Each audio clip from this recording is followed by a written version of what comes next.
Akwụkwọ mbụ nke Sam isi nke 29.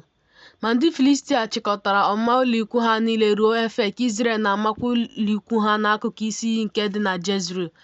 Ndị isi ndị Filistia wee na-agabiga ọgụ ise na nnu abụọ na ọgụ iri nnu abụọ na ọgụ iri. Devid na ndị ikom ya na-agabigakwa n'azụ ha na Akish.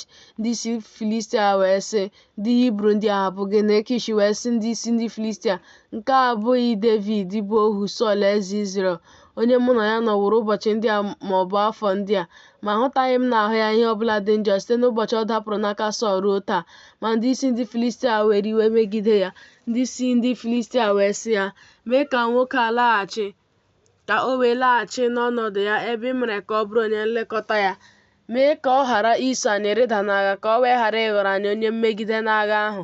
N'ihi na onye a ga-eji gịnị mee ka ihe ya tọọ onye nwe ya ụtọ?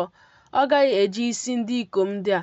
Nke a abụghị Devid onye ha zarịtara onwe ha ihe banyere ya n'ite egwu sị, Sọl etigbuwo ndị iro ya, nnu ndị ikom abụọ na ọgụ iri. Devid kwa ndị iro ya ọgụ nnu ndị ikom na nnu ise. Akish wee kpọọ Devid sị ya, Jehova na-adị ndụ, n'ezie onye ziri ezi ka ị bụ.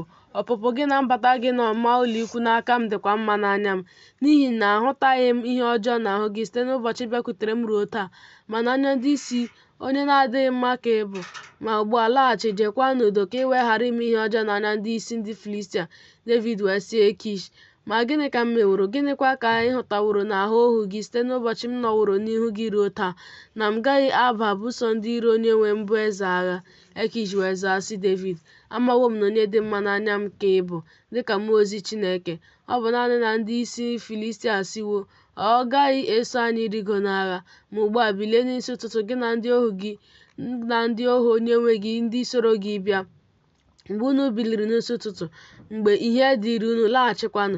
Devid wee bilie n'isi ụtụtụ, ya onwe ya na ndị ikom ya, ịla n'ụtụtụ ịlaghachi n'ala ndị Filistia. Ndị Filistia wee rigo ruo Jezreel.